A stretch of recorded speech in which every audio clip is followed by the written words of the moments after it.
Welcome to this Pádel. Today we have a very special guest. He's very well known in the Pádel world in the US, especially here in Miami.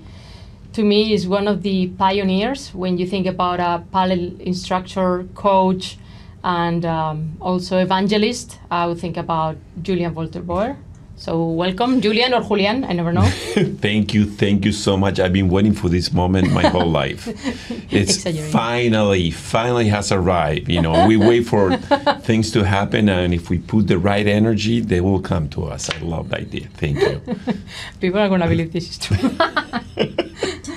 Okay, so for those that don't know, Julián has been one of the coaches that has been teaching people how to play paddle, but not just that. And to me, this is very important. When I said I'm an evangelist, I really mean that, because you've been trying to also structure how paddle is taught here.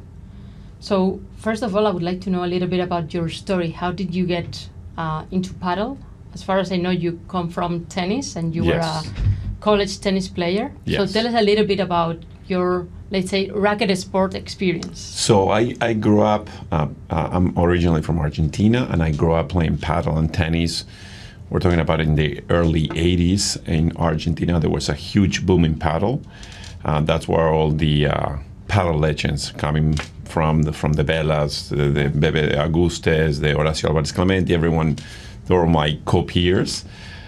So we all grew up playing paddle and tennis at different clubs. And then sadly or happily, at 18, I was offered a tennis scholarship to come here to the United States. So it was for me making the decision between which one should I go. And I had the option also to go and play professional tennis. So obviously paddle was such a new sport that was kind of risky just to see if we keep going in paddle or not. So I decided to come to the United States and have a college career in tennis, especially. And after that, after I graduated, I kept I stayed on the tennis industry. I had the option to travel all around the world with tennis and all that. And then about 7 years ago, actually before that, I got a job as a racket sports director at a resort in Key Biscayne. And I was able to, get into the paddle world again as soon as they opened Real and Wynwood. So I started playing with friends, and I fell in love, so madly in love with the sport 7-8 years ago. And then I got the chance when I saw what was happening with paddle worldwide, and what people will start talking here. I said, now's the time to don't miss this boat or this train, and be one of the first ones to really get into the U.S. stage of the paddle scene. And I love the idea to be called evangelist. I feel like the Pope of paddle. I kiss the ring. Kiss the ring. So, and in the past couple of years, it's been so exciting what's happening with paddle in the United States that it gives me so much hope for the future of paddle in the United States and what's coming. I call it the paddle tsunami. Yeah. I mean, the wave is just starting, but this is going to be humongous, what's happening in the United States. And all of you out there, let's jump on this train, because it's going to start picking up speed, and you will be left behind if you don't jump on this train. Yeah, I totally agree. There's something that I think you were thinking forward when you did it, and it's the 305 Academy. You started having that idea of having a multiplying effect, not just doing your classes, your clinics, and having kind of a school or a minimal structure in Wynwood, being the reference, and then having different coaches, but also using social media in order to teach people the basics, because most of the people in the US come from tennis. So you also have that experience on how to transition. Yeah. And to me, those videos that maybe when you see them now, they're like, oh, what I was doing. But they have a great value, like explaining the basics and making people understand paddle, because they try it and then it's like, what's next? So how did you get that intuition? Well, I'm always very thinking forward. I'm always want to do more things. I want to see what's missing on the market and on the thing that I'm doing. I'm trying to be proactive on that. So one day I started doing my research and all that, and I think there was a big gap in between, because every time you go into YouTube, all the YouTube videos that you will find about coaching and learning how to play paddle, they were all in Spanish, 100%. So, and there was only one with Sandy, the paddle school, and he was just starting. So I decided, why don't we start doing some, and for my own students, you know what I mean? Because one thing is to teach it that day, and the other one is to watch it, listen, and rewatch it. So I started doing for my own students just videos, and I will send them to them personally. And then I said, why don't we just start uploading to YouTube and then share the YouTube channel to my students? And that's how the whole idea started. And so I started the Pádel Academy 305. And then one day, and I'll tell you a funny story, I was at Wynwood, and one of the members, Seth Caceres, was there, and I knew he had a Pádel Smash podcast. You know, he's passionate about paddle. He's passionate. He's crazy. He has all the gadgets, little gadgets. Intense. He's like, you know, he has all the little things that for you to look good on camera, and the microphones and the lighting, everything. Attention to detail taken to extreme. One day I sat down with him. We were having coffee in Wynwood, and said, why don't we just join forces together and let's create a so I said, we need to have paddle, and let's put Smash, and we need to have Academy. And that's how the idea started. And the beautiful thing is, not only he's just a great partner, because we think alike, and we're very progressive thinking about and we know where the sport's going. And he's so creative that I love him. I mean, we are the perfect partnership. I mean, and then Pádel Smash Academy started, and then now it's Pádel Smash, and now the channel, it's evolving into all things paddle. Basically, it's a hub of everything related to paddle. And we're learning so much, and we are growing so much. Now we open our first, for you guys to know, it's every time we do a racket review, we get a ton of messages, people asking, oh, where can I get this racket, and where can I buy it, and what do you think about this racket? So we decided to open our own e-commerce. So Pádel Smash Academy now we have our own store where you can purchase all the rackets that we review. And we don't review any rackets. We post there the rackets that we really love. The ones that we believe that it's a good racket for me or for him, and then we really try to sell it. And I think it's a great way for us to be an educational podcast or platform where you can learn about paddle technique, paddle building courts, paddle club management, product reviews, and everything related to paddle. I think it's a beautiful journey that we're in, and I love it. To me, when I watch it, is first never losing the academy, that part of learning. So for people that they don't know paddle, is a good way to engage and start, because if not, it's like getting into a novel, but you don't know what was in the past. So it's easy to jump into it because they are like welcoming you with that content. Then, let's say, interviews or what's going on in the ecosystem, also putting attention on the real estate side, which is right now very important, and also the paddle gear. And I think giving light there is very important, because there are brands that are not known. Like here we have the Wilsons, the Bubble, like the classic tennis brands, but there are also some paddle specific brands that are not known in the US. So having that knowledge gives light to customers before doing a purchase that is going to be, let's say, at least around $200. So if you don't buy the right one, then you're going to regret. So in order to make an informed decision, I think that content is really valuable too, not just commercial, but also getting that from also two different people, like one that is an technical expert and another that is a passionate player. So it's also like the objective side, but also the subjective, like the feelings, right? I agree with you. I mean, the amazing thing that is happening to us, we get stopped on the street or at the clubs and all that, and said, "Oh my God, I watch your podcast." And I give you a quick example.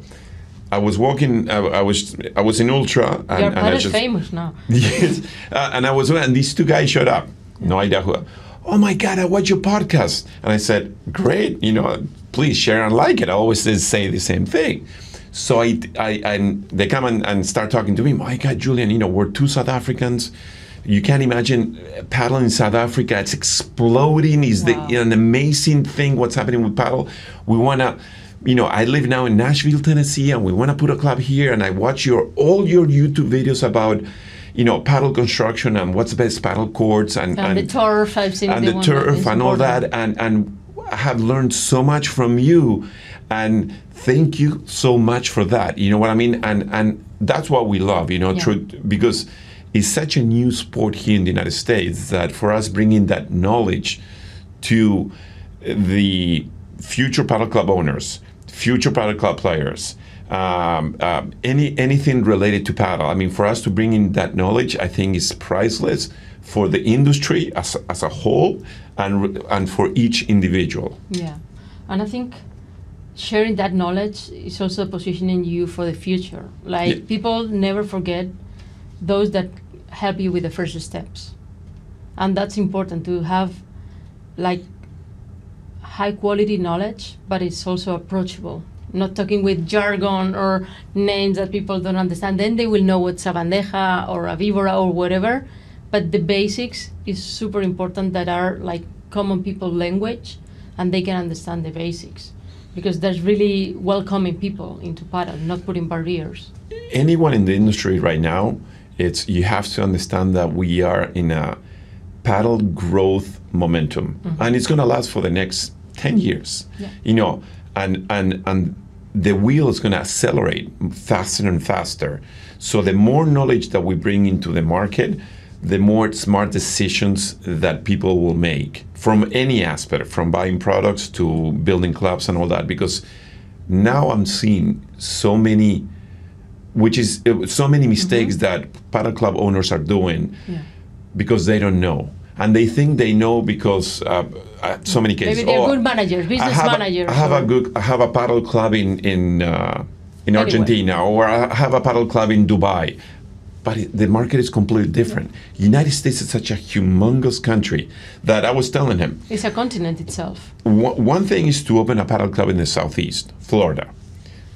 You have to know the people. You have to know your demographics. Yeah. If you go to the Northeast, New York, Boston, it's a completely different planet.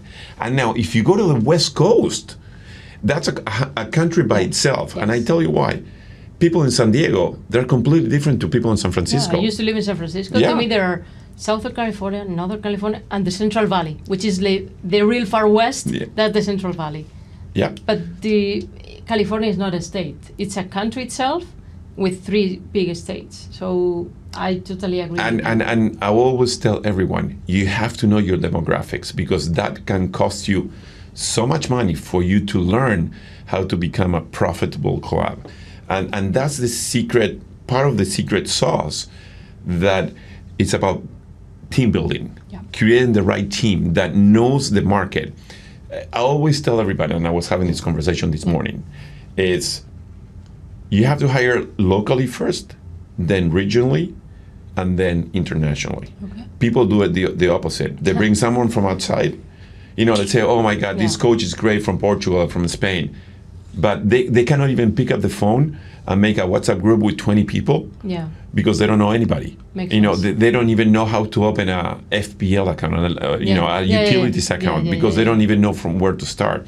That's why you have to start first locally, meaning that you have to have someone that walks into the club, start managing the club, and knows how to create a WhatsApp list in 20 minutes with 30 people that you can create a tournament or an event.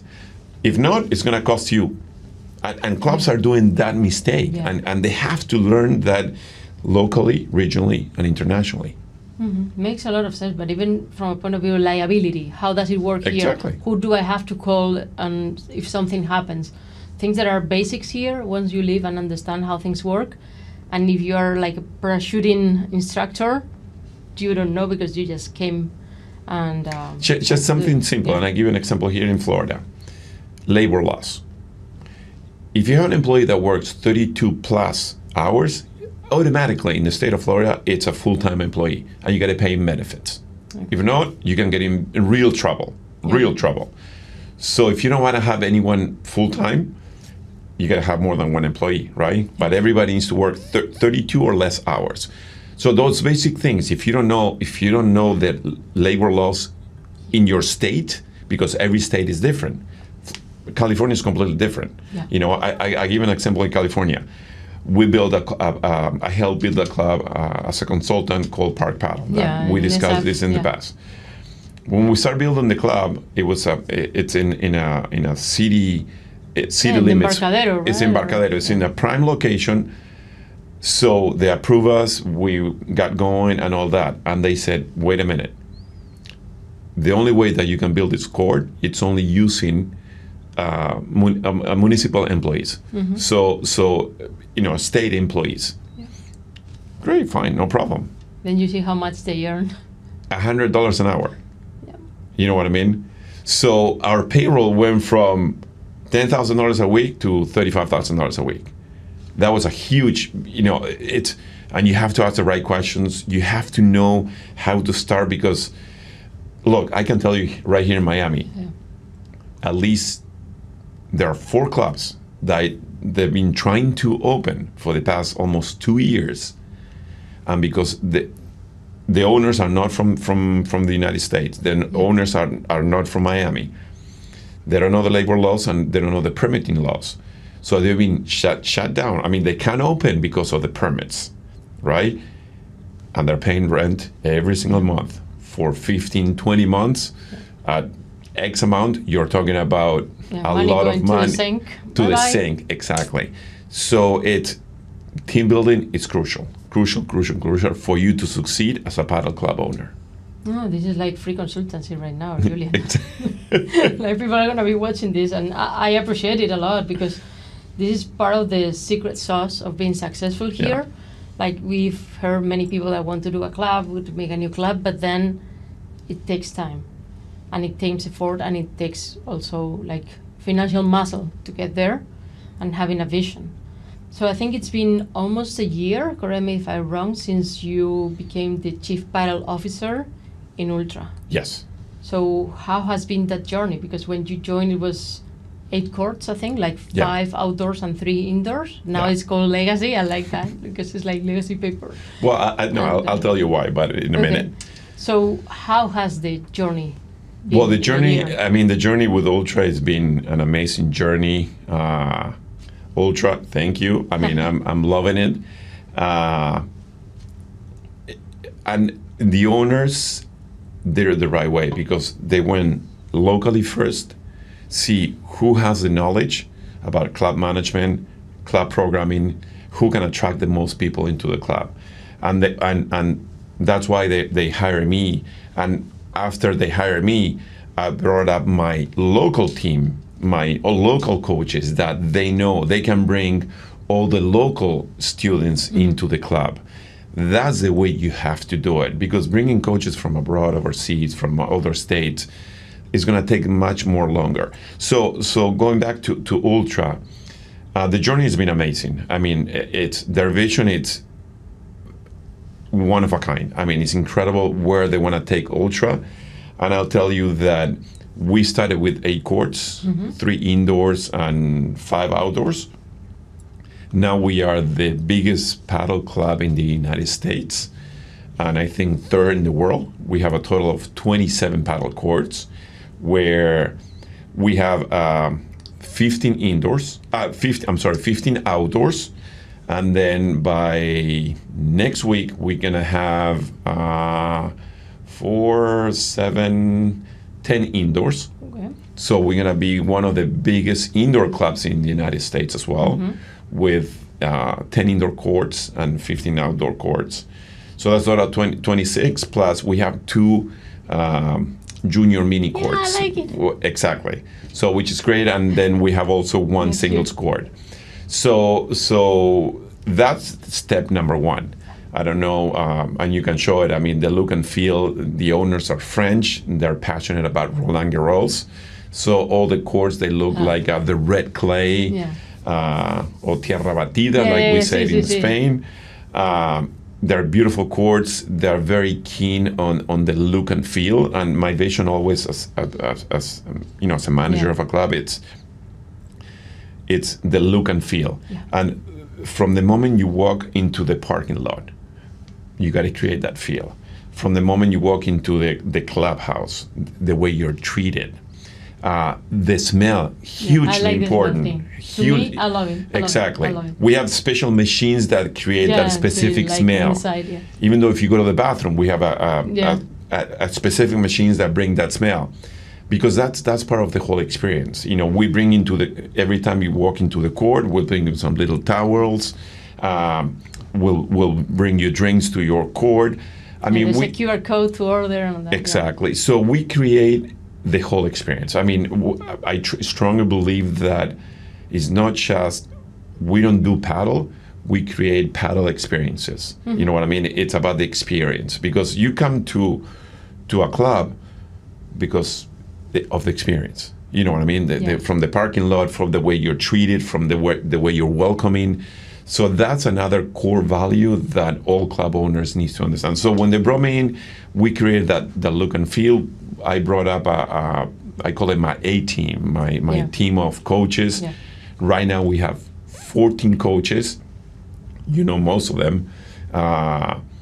They're the top coaches, I will say, the top coaches in the United States, from the Nico Tavilos, Andrea Samson, Maria Magraners, Nico Clerc, Juani Fernandez, Gustavo Spitaleri, Marco Orias, and Jordi. And Jordi. Which Jordi is number Luján. one. Sorry, Jordi. No, not sorry. Like, forgive me, I almost forgot about you. No, Thank you for reminding me. The opposite. Like, so, she was one of the first ones, and also exactly. like she's super competitive and demanding when you play with her, when you coach. Yes. She's coaching. She tries to get the best from you.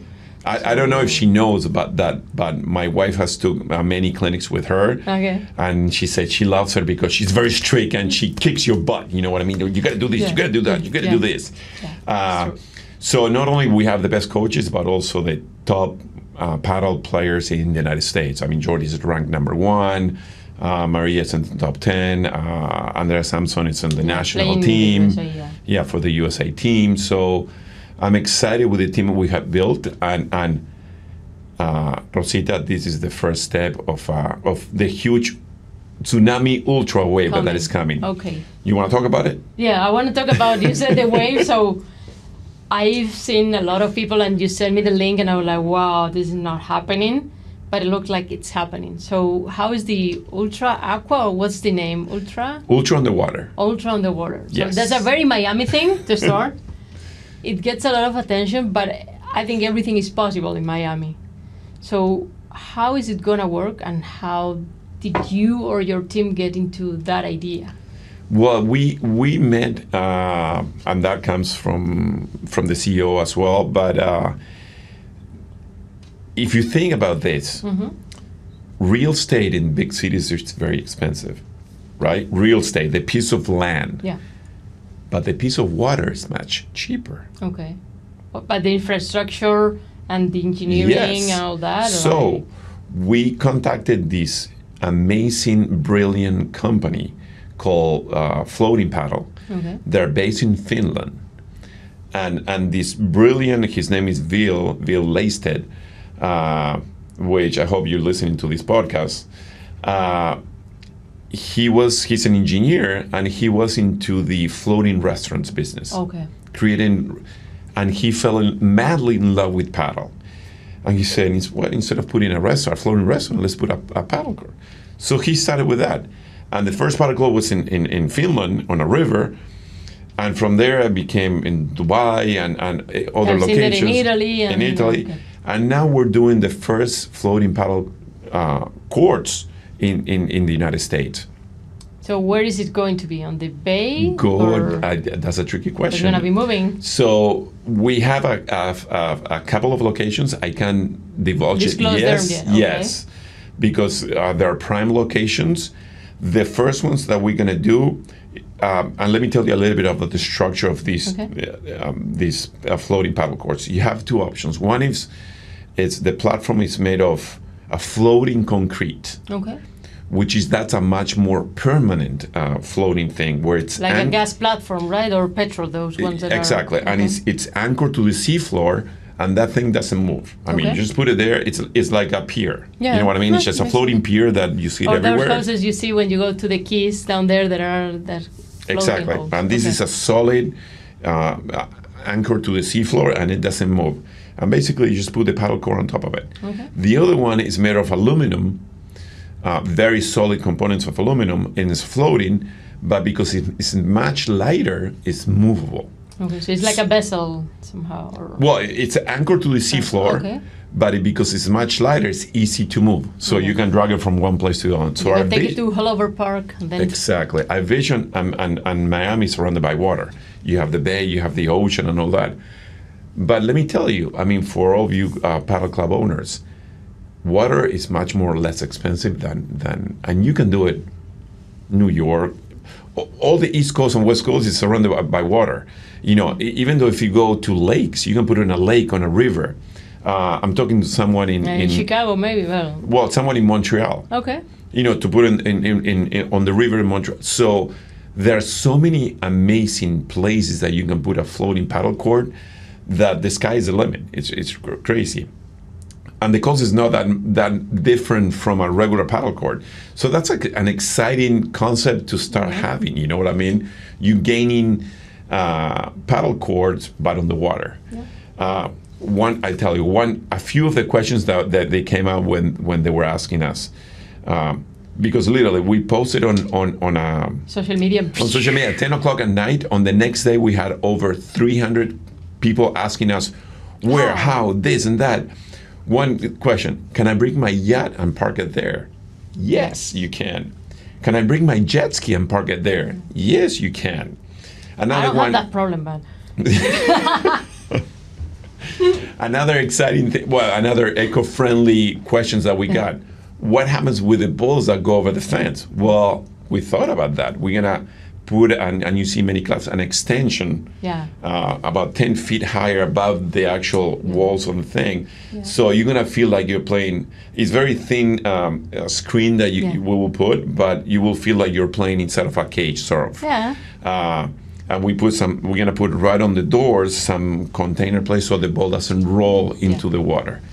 And not only that, we're going to have a lifeguard on site. No, just kidding. I was thinking Julian do that. No lifeguard. No, but at the beginning I was thinking, like, how many people could have a yacht and could wake up, like, you love yachting or going out, like, having, like, parties on the sea and play paddle. How many days a year are you going to do both? Right? I don't know. So I was like, this is, like, super niche. Yeah. But it could be also like the experience in Miami. Yeah. Like paddle lovers, when they come to Miami, they want to do that. It's like an helicopter on like the Grand Canyon. Yeah, exactly. Or when you go to Manhattan, like something like that. I can't divulge it right now, but we're talking to a very, very extremely high-end brands that they want to have the exclusive, floating as a unique experience. You know what I mean? It's a very unique experience. So we're creating those partnerships that they're going to be absolutely magnificent. I mean, for the feel, for the good, for the vibes and all that, I think it's going to be fantastic. I love it. Just the attention that paddle is going to get, because to me, we were talking about this before, it's kind of creating the ecosystem. Yeah. So this is good for all Miami paddle, not just ultra, or even US paddle, like those things that Americans do and get the attention that people are going to think, oh, what's this thing that people play in that platform? Can I play somewhere else? So that's, to me, like a differentiator. But the thing that wasn't clear, it was the kind of membership, right? Yes. Because it didn't say the cost, but what I like this is for life. Like I can play ultra forever. So how does it work? So we're gonna have a special membership that you will have access, the premium membership, where you will have access to certain perks, including the paddle on the water, just because of the demand. Yeah. We're finalizing all those little, The proposal. the packages and all that. But as soon as we have the details, I will let you know. You can post it on Instagram and everywhere. But it's gonna be super exciting. I mean, people are really looking forward to it. Yeah. So one thing that to me is very interesting right now is we went from a scarcity of courts to now almost 30 courts just in a club, and like 3 times what we had, let's say 2 years ago, just in Florida. Ultra is not just being a club, but creating a brand that is expanding and opening new clubs. So can you tell us a little bit about those plans? Yeah. How it's working? Yeah. And every time I go to our staff's meetings, they're like mind blowing. Like Julian went crazy, right? Yes, I call it, the ultra on steroids. Okay. We are expanding into the West Coast. Okay. We're expanding into the Northeast. We're expanding overseas as well. East Coast of United States. So United California States. Or either, well, West Coast. West Coast. Yeah. All Makes along sense. the line. So, we have, we have already a few places there that we're finalizing. Our biggest hubs is going to be East Coast and West Coast.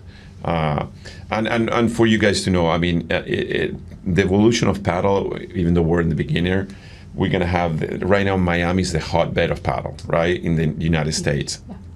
But now you're seeing these little fires coming up in the Northeast, the New Yorks, the Bostons. Yeah. Then you have the West Coast. And that's where the United States starts on the side, East Coast, West Coast, and then it starts moving in. Yeah, and then Texas, that part that are contiguous with Mexico too, come and go. That's the natural growth of pretty much anything. You know, it starts from the East Coast and West Coast and then moves in. Now you're seeing clubs opening up in Chicago, Wisconsin, Arizona, Nashville, Tennessee, Arizona. Just Red Paddle just opened one. It's opening soon. One there. So it's so exciting what's happening, and you have to understand that we have 2 different segments. You have these are all commercial clubs, meaning they're owned by one person and you monetize it. Then you have the member-owned clubs. And let me explain what it is, a non-member club. In the United States, we have thousands of classic racket clubs. The country clubs. Yeah. They've been for over 100 years. They were always golf and tennis. Yeah. Either you become a member of these clubs, and if you go northeast to the West Coast, they're everywhere. Now these tennis clubs, they're becoming racket clubs. Yeah. Why? Because now they're seeing that adding paddle, adding pickleball creates a different type of membership and a different type of revenue for the club. And that wave is already started. You see clubs in Pennsylvania, in Philadelphia, in the Northeast, that they're adding, even here in the United States. The Arkansas Matrix, the owners of the PPL team, they had a kind of a racket club, and they put pickleball and paddle, and that's why they bought a team. Exactly. So they were exploring what you are exactly saying. Yeah, and that's a beautiful thing for paddle too, because I call it the crossover. You know what I mean? Now you have a paddle court and a pickleball court. And the tennis players have always been playing tennis, and they're a little bit skeptical. That's. And now they see it, and one day they jump in, because I'm a member of that club, I have to go to that club. But now you have another racket sport. Now you have another amenity. Now you have 2 amenities. Now the club can make more money, and then you can start getting the crossover. People, tennis players that are becoming paddle players, tennis player or pickleball players that are becoming paddle players. Yeah. And you have that beautiful synergy with all these new racket sports. And people always ask me, is there room for all these 3 racket sports? The room, it's huge. It's a convention center. It's not a room. Yeah. It's a convention center. It's huge. I mean, there's so much room for growth here that every single racket sport. I was talking to one paddle brand this week, And actually, the name of the paddle brand is called Drop Shot. Okay, yeah, I know It's him. very Marcelo famous. Cascabello, I know him. Exactly. I So like him. Marcelo Cascabello. And he was telling me that what they sell the most here in the United States, it's pop tennis. Yeah. It's a pop tennis. That the West Coast, they play so much In pop LA, tennis yeah. in LA that it's crazy. So there's room for everybody, even though beach tennis, if you go to the West Coast, you go along the coast from San Diego all the way to San Francisco, you see people playing beach tennis. Brazilians are crazy about it, so it's contagious. Totally. So it's beautiful what's happened with the sport, honestly. No, I totally agree. And going back to the clubs, what are we going to see in Ultra, the next step? Because when I enter on the app and see the membership, I see there are some coming in some places. So what can we expect immediately? Because what I would like is to have just one membership, go to a place. But right now when people tell me, what's your club? I feel like I'm on a pilgrimage, because I play where my friends are or where they call me to play. But even when I feel for the form for a tournament, I don't know what to put. Yeah. Right? Because I don't have that belonging feeling, but I would like to have that. So if I travel to have a place I belong, and I think Ultra is trying to do that somehow. So what's the vision with that, and what can we expect as customers next? The vision is create that membership where exactly that. We create the experience and you feel that you belong. And what I say, little things, something that and I'll tell you exactly, because I do research. I talk to our members and see why you come here, why you're not going anywhere else. Basic things, from the little water, from the towels and things like that. One amazing thing is, why do you come to Ultra? And I had this, they told me many times, because you have good showers. Because people like to come, do a sport, and take a shower. Really, and what else? Because you provide towels after I take my shower. Some clubs, they don't even, some basic things like that. The shower and the towel for you to take a shower. That's a huge part of the experience. So yes, we want the other thing, a co-working area. Okay, for you that's to, important. hey, I finished, I gotta jump on a meeting, a place where you can sit and have a meeting and you can work on it. And then you can go and play paddle. You can come an hour early before your match and get to work on the club. Mm-hmm. So a good internet connection. Basic. So all those things, they create that experience. And now, when you were asking me what's coming next, November 1st, and I believe it's already official, but don't tell anyone if you're listening to this podcast. We're opening Aventura. What? Aventura, Ultra Aventura, 9 paddle courts. Wow, 9. Yes. So we're doing 7 regular courts and 2 singles courts. Cool. Okay, it's going to have a little shop, bathrooms. Location, it's absolutely fantastic. It's Biscayne Boulevard and 207. It's you got to make a right going to the water. If you're going north, obviously, it's called Waterways, the place, and it's absolutely prime location. And we already started construction, so hopefully in 2 weeks we're gonna be ready to rock and roll. We might do a soft opening first, and then a grand opening. That's one. In about 45 days, if everything goes well, Design District. Cool. And then Brickell is coming right after. Wow, that's gonna be crazy. Yes, we're just waiting for a little approvals, because that's a very residential area. So we're waiting for a few permits. They need to fall into place. So we're excited about what's happening in the next, and also Ultra on the water during the winter time. So that's amazing. It's gonna be 50 courts easily, right?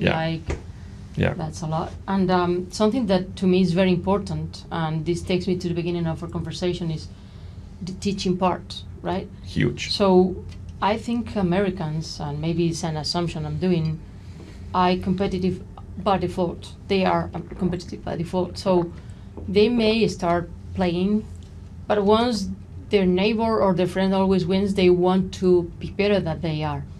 And what happens is, if they don't have the knowledge, if they don't understand the rebounds, if they don't have the good technique, they can go and play some other thing. Like we've seen that with the escape rooms, with the paintball. So I think the teaching part is very important in order to make people engage, evolve, and stay, and not be just like a wave or just a tsunami that goes and comes and goodbye. So I think what you're doing, having like Ultra Academy, or I don't know if that's the right naming, I think it's important, right? So how does it work? If someone is starting, do you have like a one-on-one tennis paddle to start, or from transitioning from tennis to paddle special class, or how do you do that in order to make people engage and stay? Well, let's rewind a little bit. When you were talking about the teachers, one of the major and most important aspect of the growth of the sport is having paddle coaches, and that's one of the things that everyone is struggling and everything is missing, and it's the natural growth of any new sport. You cannot have growth without good teachers, right? You cannot have education without good teachers. So it's finding those teachers. And I'll give you an example. If here in the United States, by the end of the year, that we're going to have probably over 400 courts nationwide, which is, it's a lot compared to a year or 2 years before. But if we really have 30 good teachers, that's too many. To provide coaches for all those, and out of those, we'll say 30 teachers, maybe 5 are top of the line coaches, right? So here's a big problem, that if we don't have good coaches, we cannot introduce new paddle players into the ecosystem. So we need to create or bring or do something, create new coaches for us to introduce new players into the ecosystem. I'll give you an example. At Ultra, our #1 clinic where it's always booked with a waiting list, are beginners clinics. Wow. So those are the people that every single week we are creating new paddle players, new paddle players, new paddle players, new paddle players. You need that volume too for the courts. Yeah, like you people need that do the class and then practice. Exactly. And my philosophy, the way I teach my coaches, actually this morning I was talking to one of my coaches. You get a beginner player, never play any racket sports, right? And this is the beauty of the sport, that in the first half an hour, they're already playing paddle, right? And I always tell them, structure the class where they never play paddle. By the end of the 60 minutes, they know how to play a game. And let me tell you the big difference and the beautiful thing about paddle compared to, I will say, the big child, the tennis. In tennis, the most difficult shot for you to learn is the serve, right? And it's the most difficult, and it's the one that you need for you to start the point. Because if you can start the point, you can play a match. In paddle, the easiest shot for you to teach is the serve. Yeah. Let the ball bounce and hit. So within the first 60 minutes of the lesson, the person needs to know how to at least learn 1 or 2 walls, right? No volleys, smash, and serve. That's it. Now they can play a game. Because that's what we're teaching. We're teaching a sport where I want you to be competitive, and going back where you were saying, it's, and that you create, that's why everybody gets crazy about it, because now within 60 minutes, they're already playing a match. Next clinic, they're already playing a game. My God, tell me in any other sport, I mean, in tennis, it will take you months and thousands of dollars for you to just try to keep the ball in play. Just to learn the serve. I mean, people 20 years later, they don't even know how to serve. They're having such a hard time learning how to serve. And then going to get the balls. Here they are in the cage. Like, you know, have to go and get them. I tell you a very interesting statistics, and I always compare it to tennis. 2 intermediate players, 60 minutes of playing tennis, you actually get to hit the ball back and forth in between 15 to 17 minutes. That's it. Because the space is so big, by the time you pick up the ball, your rallies are 1, 2, 3 times over the net, and then point is over. In paddle, 60 minutes, you get to play between 45 to 49 minutes of actual hitting. And why? You play in a box. The balls are always next to you. That's it. You're next to you. So that shortest time. Rallies are longer. right? 3, 4, 5. How many times have you done the ball over the net? 8 times, 10 times, 15 times. So you get to, even though the space is smaller, you get to play, you get to do more exercise, and you get to play more on a paddle court than on a tennis court. And that's mind-blowing, that you play a match for an hour and a half and you're dead. And you only, look, think about this. You're playing doubles, right? So it's 4 steps forward. That's how much you have to do. And 2 steps to the side, 2 steps to the other side. That's how much you need to cover. But if you're going jab and down, outside to side, boom, boom, boom, boom, boom, boom, and your points are like longer, they last for 30, 40 seconds. Super engaging. Super engaging. And that's the beauty of the sport. And also that you can always tell that your partner was the bad one. Always. Always. The social part. That's it's the a beauty. joke, but the social part. That's the beauty of paddle, that it's never your fault. It's always your partner's fault when you lose. And when you win, it's thanks to you. That's part of it. So this is super interesting, and I didn't touch upon that. I think it's also very important. That is, you have the Coaches Association. Yes. So you were thinking forward before this wave came. Yeah. How does it work? Like, I'm a coach in the US or somewhere else. Can I register? Can I sign up to be part of that? Because I see that sometimes there are like job offers. As this is growing, it's also like a business part, but I think it's important for people that want to make a living from paddle. Well, it's when Pádel 305 and Pádel Smash created, at the same time, I saw that lack of, we needed more coaches. So basically, I took the idea from the USPTA, which is the United States Paddle Tennis Coaches Association, and I said, why don't we do something similar only for paddle coaches? So we founded with myself and 2 other guys, the 2 other coaches, the Pádel Coaches Association, and it's a non-profit. It's for the love of the sport, and trying to bring paddle club owners and paddle coaches to the same platform where we can help them, for the paddle coaches to find new coaches, and for the paddle club owners find new coaches. For the paddle coach, find a new club, and look, I posted on Instagram and on LinkedIn, and we have people calling us from Cyprus, from Turkey, from the Middle East, here in the United States, from Pennsylvania, from Virginia, from the West Coast. Clubs reaching out to us looking for coaches.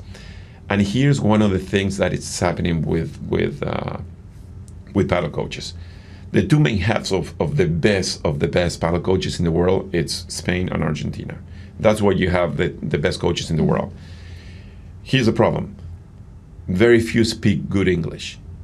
So how do you make these coaches to become good coaches but to teach in English? One thing is to sort of like speak it, the language, but the other thing is for you to explain your ideas into a different language is not easy. So for everyone in the Middle East, in Asia, you need to speak English. English is the international language.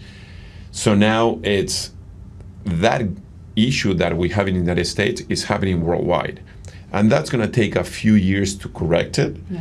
That's why our vision on the Pádel Coaches Association and on Pádel Smash and all that, and our Ultra too, is create new coaches, empower these new tennis coaches to become paddle coaches. And let me give you a very simple, people think it's easy to transform a tennis coach into a paddle coach, but here's that it is. In tennis, we teach forehand, backhand from the baseline, forehand volley, backhand volley, smash, serve, and then we can add the exquisite shots, backhand slice, forehand slice, drop shot, maybe let's say about 10 different shots, right? That's it. That's how much you have to teach. Pretty simple technique, follow through, blah, blah, blah. In paddle, we have a total of 40 different shots.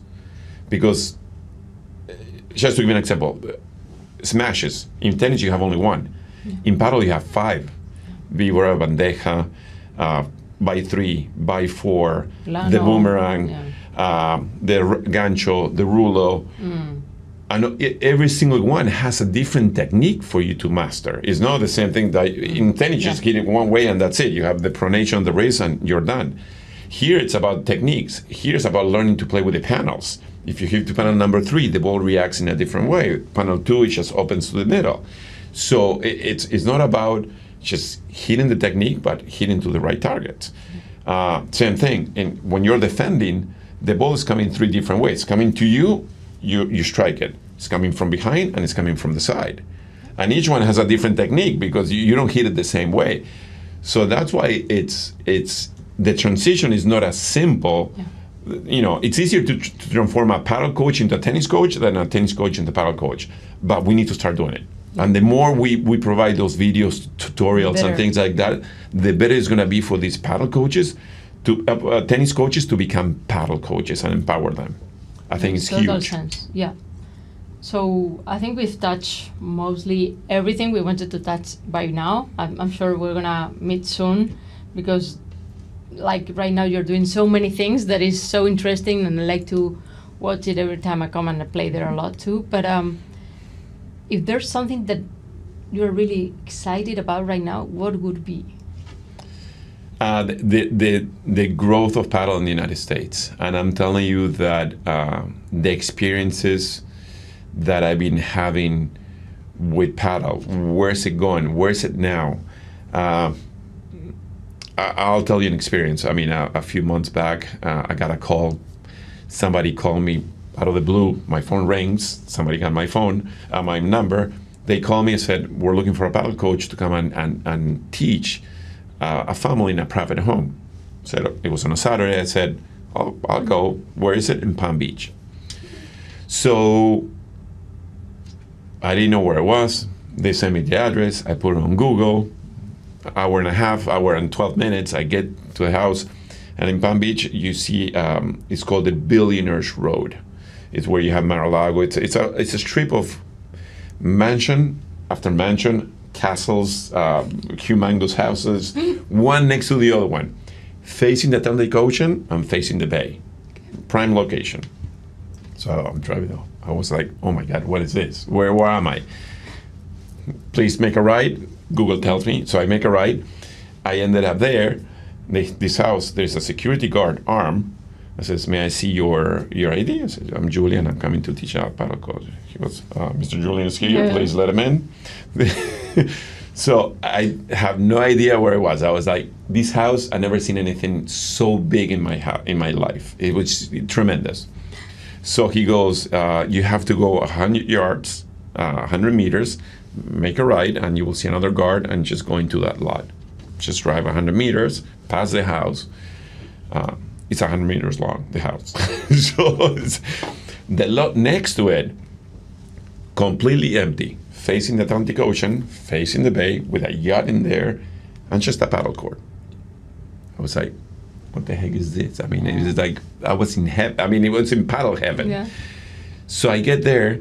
The whole setup, it's pristine. I mean, the 5 paddle rackets perfectly wrapped, the basketballs, the tubes, 5 different sunscreens, top of the line. So I'm like there.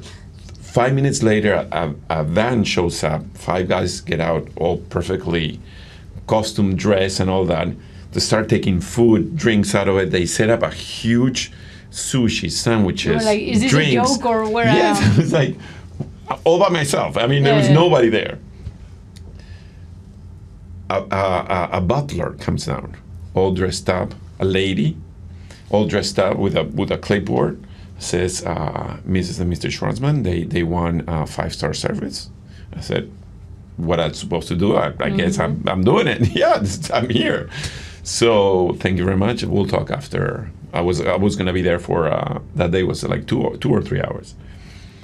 So this lovely lady comes down. She starts playing, beginner, start playing, grab the racket, start playing. I said, my God, Julian, let's sit down for a minute. I got to tell you that I fell in love with paddle, and I put paddle courts all over my houses.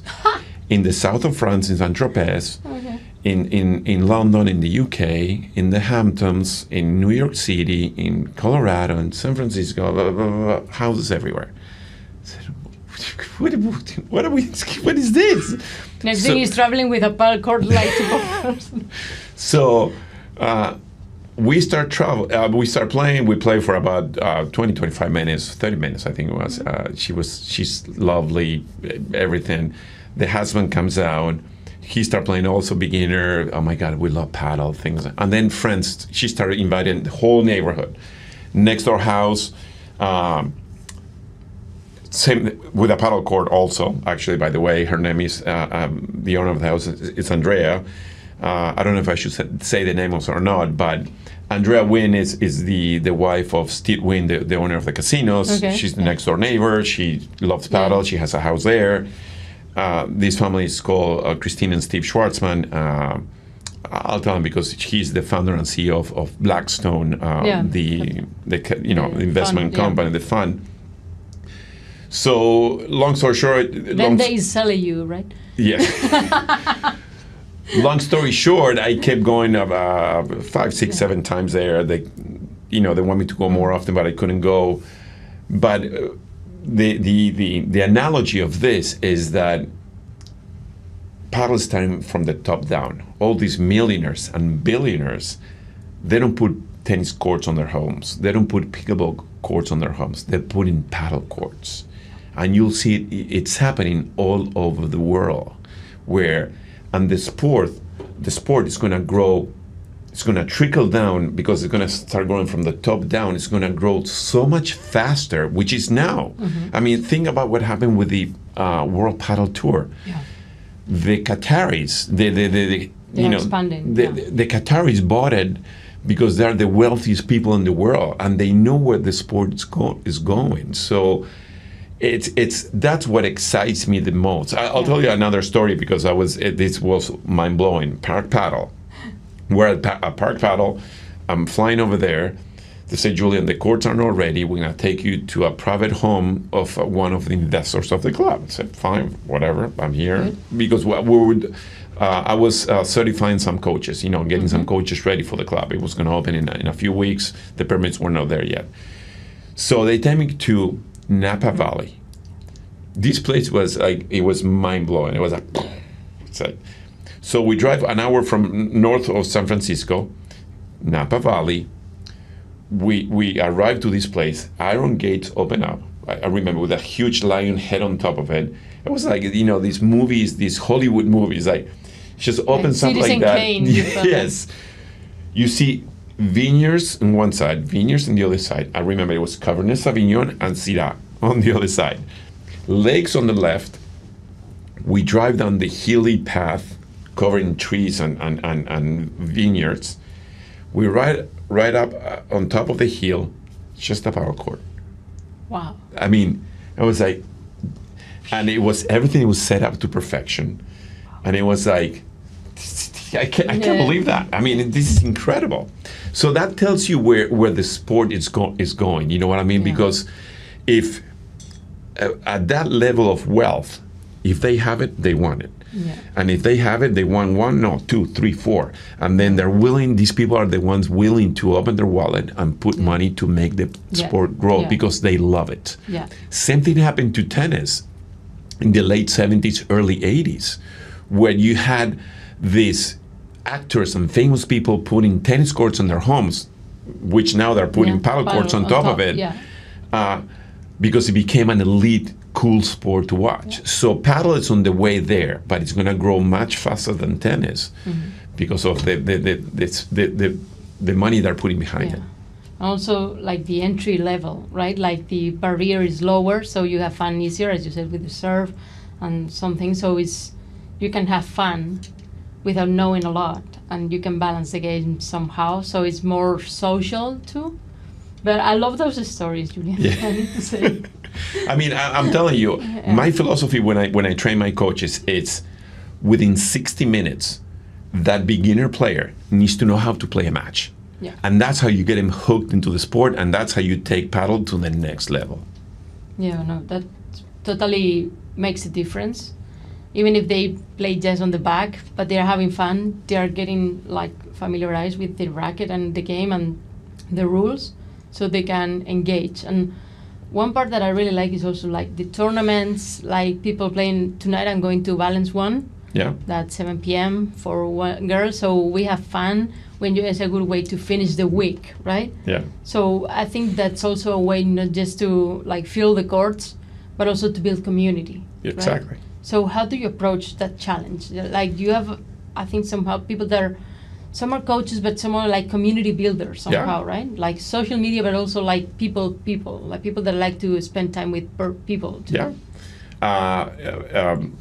All the coaches, all my coaches are doing a fantastic job. Valentina, it's Simon Ferrari, by the way, tag her. Yeah. So Valentina, it's really falling in love with the sport, and that's what I love about you and all these.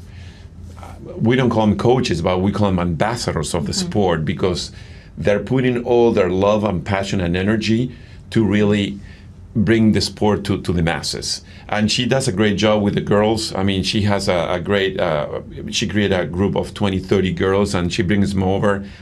And we're always trying to twitch things. And I don't know if you were there in the past couple of weeks, but when I talk about the experience, it's so important that you're not coming just to the club, to Ultra, to play paddle, but now we give you free beer. Yeah. We give you free burgers, hot dogs, tequeños. So you come to the club and you have a great beer, sit with your friends after the match, and then grab a bite to eat, have a cheeseburger, a burger. And you know what? You had the best time ever. Yeah. You start at 7, we stay until 10 or even Yes. later. Like, even if you lose, you keep playing, but also after that, you get to know people that then during the week you play with them. So that's the way you build community. Exactly. And new couples and people that want to play against each other. That's how you create the ownership. I feel that I'm part of this club because I play tournaments there, then I bring my friends over there because the way they treat me, and I rent the courts, and I hire coaches to do the lessons, I buy the products, I buy the rackets from the club, and that's the part of the secret sauce. It's about the experience. It's about team building. It's about seeing the sport in the long term, not only the short term. Sometimes I see that owners, they try to do the quick return on investment, and they forgot this is a marathon. We're not in a sprint. Yeah. Very, very important for them to understand that part. Yeah, it's true. But it's a big investment, so you can understand, like, depending on your pockets, Yeah. right? You can have more oxygen or less.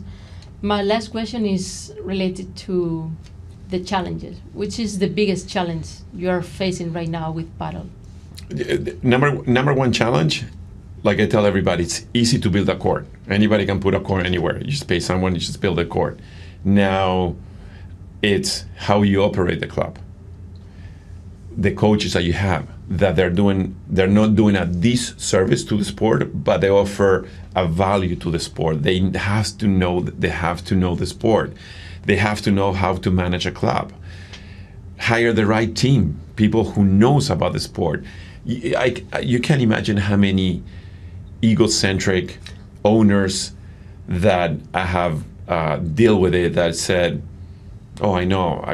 I have run businesses in the past. I have run restaurants. I have run, I build houses." One guy told me, I build houses.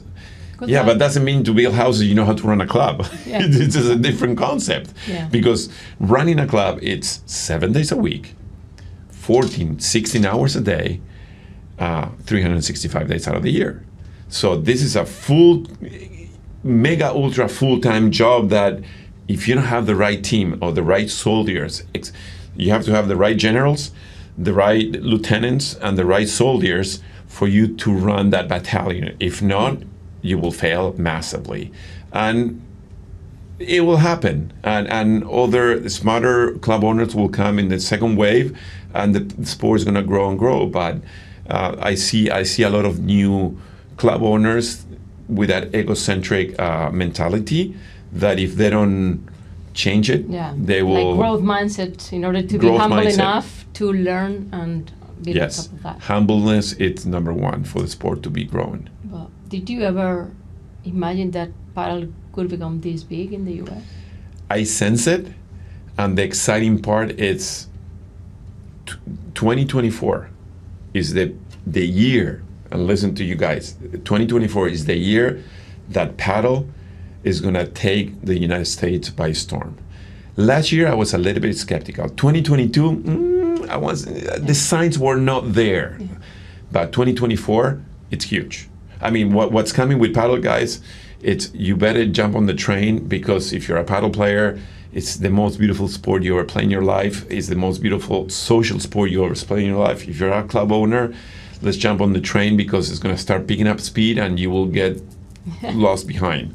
It's exciting what's happening. 2024 is the year, and from here it's going to be like Elon Musk rocket, going up to the stars. Okay. Yeah. So thank you, Julián. Thank you. See you on the courts and Thank you. also in 305 Pádel Smash Academy. Thank you. I love it.